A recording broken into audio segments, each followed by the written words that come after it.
안녕하세요. 오늘은 미끄럼 방지 포장에 대해서 한번 이야기해 보도록 하겠습니다. 먼저 정의를 보면요.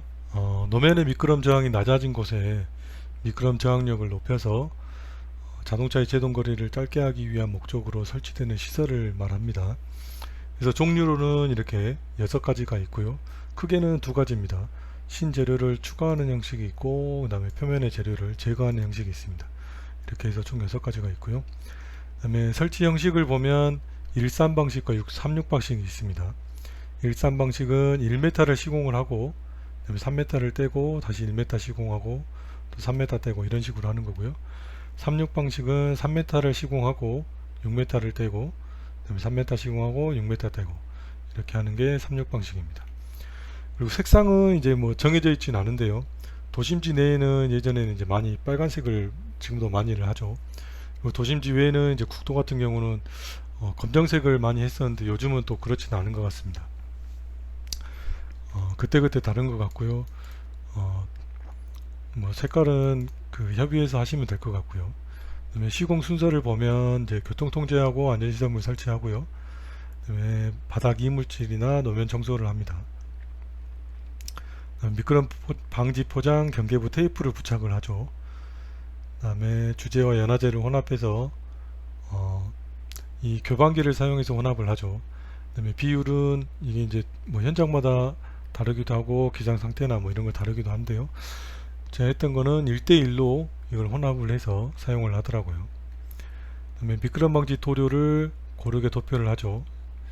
다음에 이제 규사나 슬래그, 뭐 작은 알갱이 뭐 그런 거를 제작한 것을 이제 도포를 하게 됩니다. 그 다음에 롤러로 페인트 바르듯이 이렇게 롤러로 평탄성 있게 하고, 그 다음에 논슬리 작업을 하게 됩니다. 그 다음에 아까 발랐던 테이프를 제거를 하게 됩니다.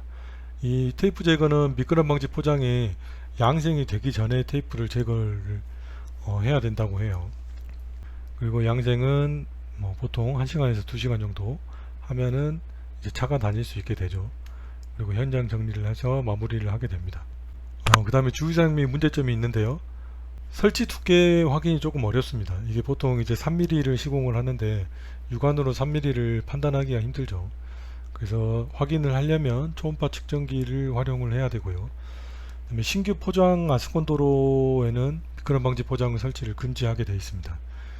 이제 신규 포장 같은 경우에는 대부분 이제 이 미끄럼 저항 계수가 많이 나오기 때문에 별도로 미끄럼 방지 시설을 설치를 하지 말라고 하고 있더라고요. 이거는 여기 국토부 자료에도 나와 있습니다. 그래서 이게 설치를 하게 되면 나중에 감사 지적사항이 되기도 합니다. 그 다음에 설치 폭과 이격거리를 준수해야 되죠. 이거는 이제 좀 전에 이 1m하고 3m 떼고 이 규격을 준수하라는 이야기입니다.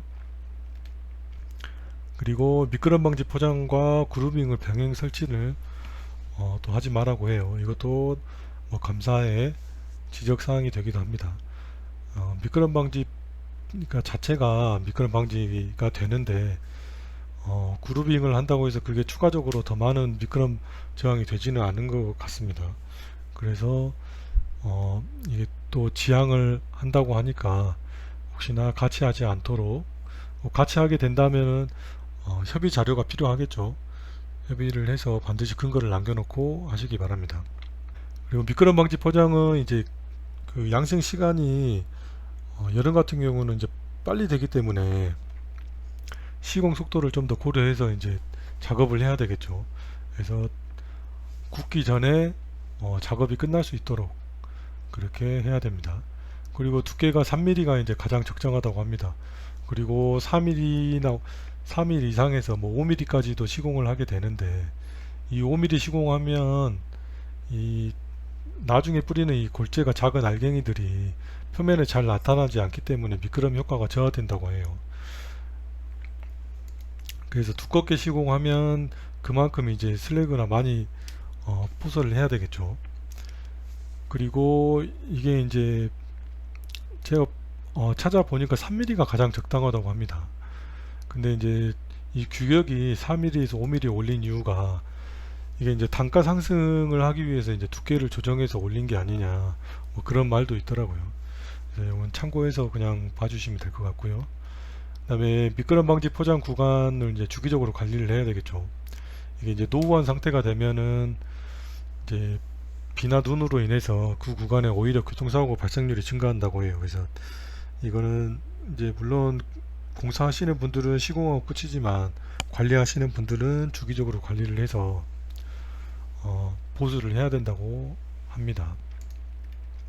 그리고 이제 첨부 자료에는 제가 이제 국토부 자료를 올려놨는데요. 그리고 뭐 비교표도 올려놨고요. 경찰청 자료하고 행정안전부의 자료가 있습니다. 그 다음에 품질 기준이 있고요. 그래서 이제 먼저 국토부 자료를 한번 보면 여기 4편에 미끄럼 방지 포장 편이 있는데요. 여기 보시면 목적도 나와 있고요. 그 다음에 적용 범위도 나와 있습니다. 그리고 미끄럼 방지 포장의 정의도 있고요. 그 다음에 기능 및 종류도 있습니다. 그래서 한번 읽어보시면 될 것 같고요. 여기 종류에 보시면 여기 자세하게 나와 있습니다. 각각의 항목에 대해서 설명이 되어 있으니까 한번 읽어보시면 될 것 같아요. 재료를 추가하는 형식의 계립도 마찰층에 대한 설명이 있고요. 그 다음에 슬러리실, 그 다음에 여기 수직의 표면 처리 방식, 그 다음에 그루빙 방식, 그 다음에 쇼플라스팅 방식, 그 다음에 노면 평석하는 방식에 대해서 나와 있습니다. 그래서 한번 쭉 읽어보시면 될 것 같고요. 여기 설치 장소가 있는데요. 여기 설치 장소에 보시면 여기 아래쪽에 이쪽에 있습니다. 신설 도로로서 더 씌우기도 포함이죠. 그래서 도로의 구조 조건이 설계 기준치 이상이고 노면 상태에 특별한 하자가 없는 한 별도의 미끄럼 방지 포장은 설치하지 않는다고 되어 있습니다. 신규 도로에는 미끄럼 방지 포장을 하지는 않습니다. 그렇게 되어 있고요. 하게 되면 나중에 지적사항이 된다고 해요. 그래서 지적받는 현장도 있고요. 그래서 참고하시면 좋을 것 같습니다. 그리고 쭉 한번 읽어보시면 되고요. 여기에 이제 뭐 13방식과 36방식에 대한 설명도 있고요. 여기 이제 재료에 대해서 이제 품질 기준도 이렇게 나와 있고요. 품질 기준은 제가 또 따로 하나 올려놨으니까 그것도 참고해서 보시면 될 것 같습니다. 그리고 여기 이제 뭐 교차로나 횡단보도 부근 접근부에 어떻게 설치해야 되는지 그 항목에 대해서도 여기 나와 있고요. 그 다음에 이제 이 5% 이상의 내리막 경사가 있는 거 100m 이상인 곳에서는 어떤 식으로 설치해야 되는지, 이 5% 이상의 경사가 되는 지점으로부터 100m 내려간 지점에서, 이 경사가 시작되는 지점에서 100m 내려가고요. 그 다음부터는 이 미끄럼 방지 포장을 설치를 하라고 되어 있습니다. 그래서 참고하시면 될 것 같습니다. 그렇게 해서 뭐 여기 이제 보시면 시공을 어떻게 해야 되는지 이렇게 쭉 나와 있습니다. 그래서 이거는 한번 보고 이렇게 시공하시면 될 것 같아요.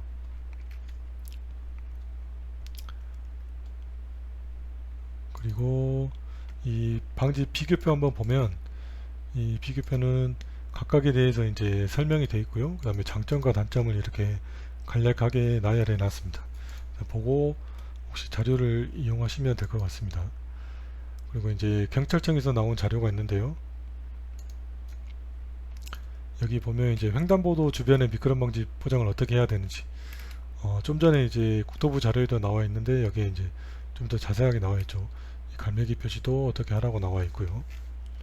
그 다음에 경사 부근 그리고 교차로 부근, 이건 이제 횡단보도 전 유색 포장한 모습, 이런 사진도 예시가 나와 있고요.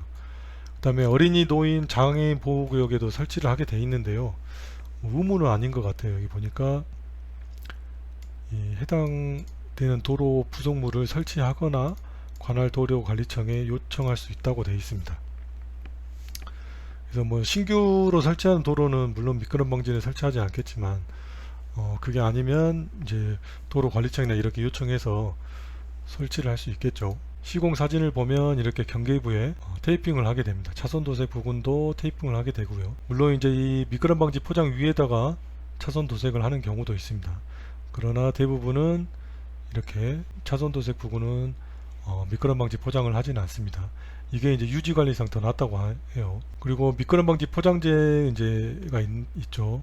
미끄럼 방지 포장재 자체가 이 주제하고 경화제가 들어가 있습니다. 일부가 들어가 있고요. 그 다음에 여기 보시면 가사 시간이 10분 이내 사용으로 되어 있습니다. 이게 빨리 굳는다는 말이죠.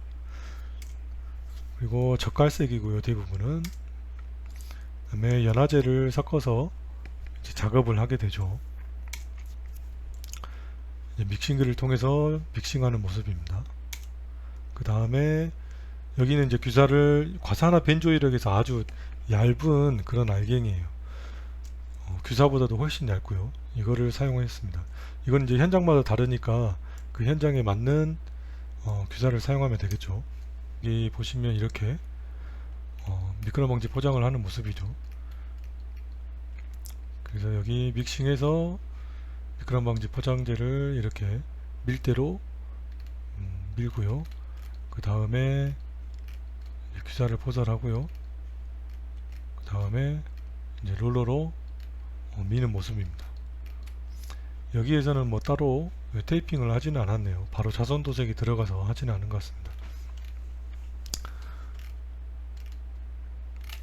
이렇게 해서 미끄럼 방지 포장을 하는 모습입니다. 인터넷 찾아보면 어떻게 미끄럼 방지 포장을 하는지 자세하게 많이 나와 있으니까 참고하시면 될 것 같아요. 오늘은 여기까지 하도록 하겠습니다.